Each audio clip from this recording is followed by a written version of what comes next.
Hello friends, this is Rushikesh and welcome back to Arambha Career Advisor. Now as you know, CMC Vellore application dates are out and registration process has started. Now in this video, we will try to cover most of the important points regarding CMC Vellore.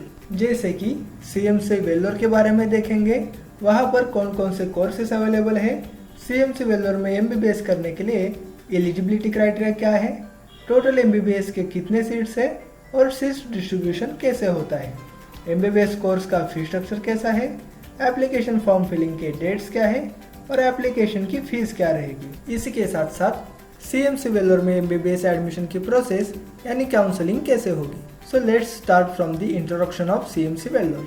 CMC का मतलब है Christian medical college Vellore. ये एक private minority institute है और as per दी NIRF India के top 3 medical institute में इसको कंसिडर किया जाता है। एक प्राइवेट इंस्टीट्यूट होकर भी टॉप 3 में रहना ये बहुत मुश्किल काम है। क्रिश्चियन मेडिकल कॉलेज वेल्लोर की शुरुआत 1980 में डॉक्टर आइडा सोफिया स्कर्लर ने की थी। अब इस इंस्टीट्यूट को मोर देन 100 ईयर्स कंप्लीट हो चुके हैं। इस इंस्टीट्यूट की फाउंडर डॉक्टर आइडा की और कॉलेज की शुरुआत की भी काफ़ी इंटरेस्टिंग और इंस्पिरेशनल स्टोरी है। हर एक स्टूडेंट को यहाँ पर एडमिशन लेने से पहले इस कॉलेज की हिस्ट्री के बारे में जान लेना चाहिए। अगर पॉसिबल रहा तो हम इस स्टोरी पर भी एक अलग सा वीडियो बनाने की कोशिश करेंगे। CMC कॉलेज वेल्लोर चेन्नई से लगभग 150 किलोमीटर दूर वेस्ट की तरफ है और आने जाने के लिए ट्रेन और बस की फैसिलिटीज भी अवेलेबल है। अब देखते हैं CMC वेल्लोर में कौन कौन से कोर्सेस अवेलेबल है। यहाँ पर दी गई हर एक कैटेगरी में आपको डिप्लोमा डिग्री से लेकर पोस्ट ग्रेजुएट तक के कोर्सेस अवेलेबल है। अगर हम मेडिकल का एग्जांपल लेते हैं तो उसमें MBBS से लेकर post graduate courses, post graduate fellowship courses, post doctoral fellowship courses, ऐसे नंबर ऑफ कोर्सेस अवेलेबल है। यहाँ पर इंजीनियरिंग के भी कुछ पोस्ट ग्रेजुएट प्रोग्राम्स अवेलेबल है, जैसे कि M.Tech in clinical engineering and PhD in medical devices. अब आता है एलिजिबिलिटी क्राइटेरिया। अब सपोज दैट कि आपको CMC वेल्लोर में MBBS करना है तो उसके लिए आपका मिनिमम 70 ईयर्स एज कंप्लीट होना चाहिए। तो अब ये कब कंप्लीट होना चाहिए? तो at the time of admission, जब आप एडमिशन लेने जाएंगे तब आपका मिनिमम 70 ईयर्स कंप्लीट होना चाहिए। ये हो गया फर्स्ट क्राइटेरिया। अब सेकंड क्राइटेरिया है at the time of admission आप 12th पास होने चाहिए along with physics, chemistry, biology और बायोटेक्नोलॉजी। इसी के साथ साथ इंग्लिश सब्जेक्ट रहना भी जरूरी है। अब आप MBBS करना चाहते हैं तो सिर्फ पास होने से तो काम चलेगा नहीं, इसलिए मिनिमम मार्क्स का क्राइटेरिया भी कुछ रखा हुआ है। जैसे कि अगर आप जनरल कैटेगरी से हैं तो फिजिक्स, केमिस्ट्री और बायोलॉजी मिलाकर टोटल के 50% मार्क सिक्योर करना जरूरी है। मतलब फिजिक्स, केमिस्ट्री और बायोलॉजी मिलाकर टोटल 300 मार्क्स होते हैं तो आपको उसका 50% यानी 150 मार्क्स सिक्योर करने होंगे। और अगर आप रिजर्व कैटेगरी से हैं मतलब SC, ST या BC/MBC का मतलब है बैकवर्ड क्लास और मोस्ट बैकवर्ड क्लास, तो आपको 40% यानी 120 मार्क्स आउट ऑफ 300 सिक्योर करना होगा। ये हो गया क्वालिफाइंग एग्जामिनेशन का क्राइटेरिया। नीट का जो क्राइटेरिया मिनिमम परसेंटाइल का होगा वो बाकी के कॉलेजेस की तरह यहाँ भी सेम ही रहेगा। अब देखते हैं MBBS कोर्स के लिए यहाँ पर सीट डिस्ट्रीब्यूशन कैसे होता है। यहाँ पर ऑल इंडिया ओपन कैटेगरी के लिए टोटल 16 सीट्स रहती है, जिसमें ऑल इंडिया से कोई भी कैंडिडेट अप्लाई कर सकता है। इस 16 सीट्स में से 12 सीट्स ओपन कैटेगरी के लिए रहेंगे और 16 के 20% यानी 3 सीट्स SC/ST कैंडिडेट्स के लिए रिजर्व रहेगी और remaining 1 seat central pool quota से फिलअप कर दी जाएगी। ये हो गया ऑल इंडिया ओपन कैटेगरी के लिए। अब जैसे कि हमने देखा CMC एक प्राइवेट क्रिश्चियन माइनॉरिटी इंस्टीट्यूट है, तो यहाँ की 84 सीट्स माइनॉरिटी नेटवर्क कैटेगरी और CMC स्टाफ कोटा के लिए रिजर्व रहती है। इस 84 में से 74 सीट्स सिर्फ माइनॉरिटी नेटवर्क कैटेगरी के स्टूडेंट्स के लिए रिजर्व रहती है। अगर वो स्टूडेंट CMC वेल्लोर ने दिए हुए चर्च और ऑर्गेनाइजेशन से बिलोंग करता है तो वो डेफिनेटली उस कैटेगरी के बेनिफिट ले सकता है, लेकिन इसके लिए स्टूडेंट के पास रिक्वायर्ड डॉक्यूमेंट्स होना जरूरी है। Remaining 10 seats CMC staff members के चिल्ड्रंस के लिए रिजर्व रहती है। अब देखते हैं CMC वेल्लोर MBBS का फी स्ट्रक्चर कैसा है। Compare to other MBBS colleges, इस कॉलेज की MBBS की फीस बहुत कम है।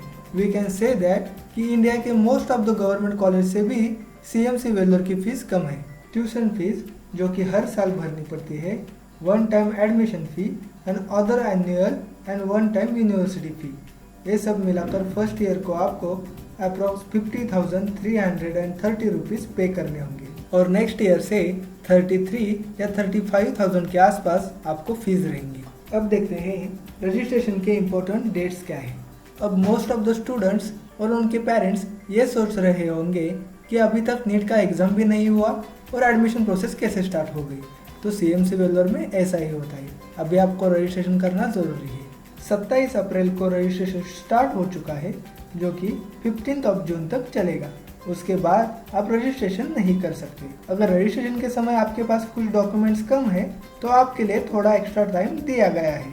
रिमेनिंग डॉक्यूमेंट्स आप 22 जून तक CMC वेल्लोर में सबमिट कर सकते हो और जो माइनॉरिटी नेटवर्क कैटेगरी के स्टूडेंट्स होंगे उनके लिए 6 जुलाई तक की डेडलाइन दी गई है। तब तक माइनॉरिटी नेटवर्क ऑर्गेनाइजेशन की रिसिप्ट CMC को भेज सकते हैं। अगर ये डेट्स एक्सटेंड नहीं हुई और आपने डेडलाइन मिस कर दी तो आप CMC वेल्लोर को अप्लाई नहीं कर पाएंगे। दोस्तों अब देखते हैं कि रजिस्ट्रेशन करने के लिए फीस कितनी रहेगी। यहाँ पर आपको कौन से भी कोर्स में एडमिशन लेना है तो आपको बेसिक एडमिनिस्ट्रेटिव फीस 800 रुपीज़ पे करनी पड़ेगी, प्लस जो भी आप कोर्स लेंगे उसकी फीस अलग से भरनी होगी।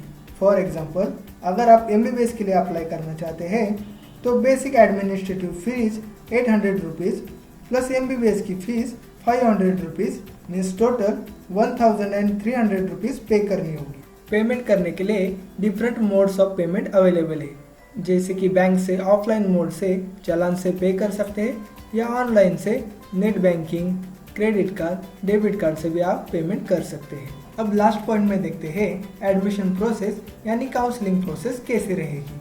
तो यहाँ पर प्रोसेस थोड़ी अलग है। स्टेप 1 है अभी जो रजिस्ट्रेशन स्टार्ट हुआ है वहाँ पर आपको बिफोर द डेडलाइन रजिस्ट्रेशन करना ज़रूरी है। स्टेप 2 है अभी तो नीट का एग्ज़ाम हुआ नहीं है, लेकिन जब एग्ज़ाम हो जाएगा और आपका रिजल्ट आएगा तब आपको आपका नीट का स्कोर, नीट का रोल नंबर और रैंक जो कुछ होगा वो फिर वहाँ पर लॉगिन करके फिलअप करना होगा। स्टेप 3 है जब तमिलनाडु स्टेट की काउंसलिंग प्रोसेस शुरू हो जाएगी तो वहाँ भी रजिस्ट्रेशन करना ज़रूरी है। अगर आप ये स्टेप मिस कर देते हो तो आप काउंसलिंग प्रोसेस से बाहर हो जाएंगे। स्टेप 4 है उसके बाद आपको तमिलनाडु स्टेट की जो रैंक होगी वो भी फिलअप करनी होगी। डोंट फॉरगेट अगर इस 4 में से आपने एक भी स्टेप मिस कर दिया तो एडमिशन प्रोसेस से बाहर हो जाएंगे। Students we try to cover most of the important points of CMC Vellore, but फिर भी बहुत कुछ ऐसे पॉइंट्स हैं जो बाकी है, जैसे कि प्राइवेट इंस्टीट्यूट होकर भी फीस इतनी कम क्यों है, एडमिशन के समय कॉलेज को क्या कमिटमेंट लेटर देना पड़ता है, सर्विस ऑब्लिगेशन रूल क्या है, माइनॉरिटी नेटवर्क ऑर्गेनाइजेशन कौन से है, उनकी लिस्ट क्या है और फॉर्म कैसे भरना है। ये सब जानने के लिए आपको हमारी पेड काउंसलिंग सर्विस लेनी होगी, जिसमें हमारी पूरी आरंभ टीम आपको एक complete entrance and admission process assistant provide करेगी। To get on time updates, also follow us on Instagram, link given in the description. For more such informative videos, subscribe to our channel and don't forget to like and share. Stay connected.